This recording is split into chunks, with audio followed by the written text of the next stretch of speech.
یاره موږ نشو برداشت کولی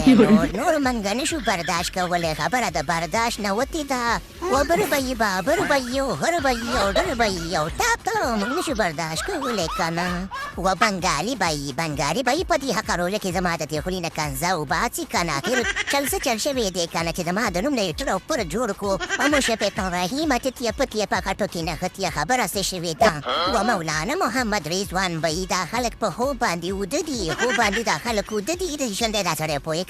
پوهې که دا سړی پوهې که مولانا محمد رضوانه چې په دې ګنجي سر مې ګوره ورته درد کېږي یاره بابر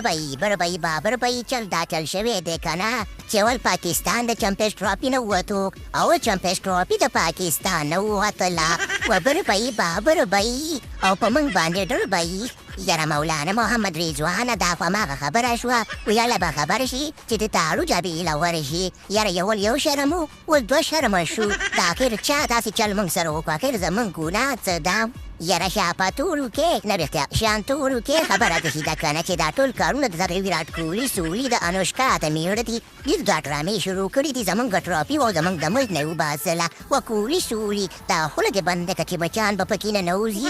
یاره مولانا محمد رضوانه په دې هکه روژه کې بس په موږ باندې الزامونه راتپي په دې کې نو زما ګناه څه ده تاسو که نه اوس بمونه الوځي پټاټۍ درکره الوځي موږ به ویرېږو که نه نو په دې کې زما ګناه څه ده و مکسوله سیکسوله تا هم دا دوه ګوتې اوچتې نیولې دي تا ول دا دوه ګوتې اوچتې نیولې دي یاره ویراټ کوهلي سولي دا خو زموږ سټایل دی مطلب مې دا دی چې موږ ته د انصاف میلاو شي زموږ ته کله انصاف موږ ته نه میلاوېږي موږ دا دوه ګوتې اوچتو انصاف خبره داسې ده که نه چې یو خوا ته انډیا والا رانیولی یم او بل خوا ته افغانانو رانیولی یم په منځ کې ګیرمه چې خورید په خوریتې کړمه ویلې کړمه که نه ما معاف کړې اخر زموږ ګناه څه ده مه کوه اشمته چې معاف یې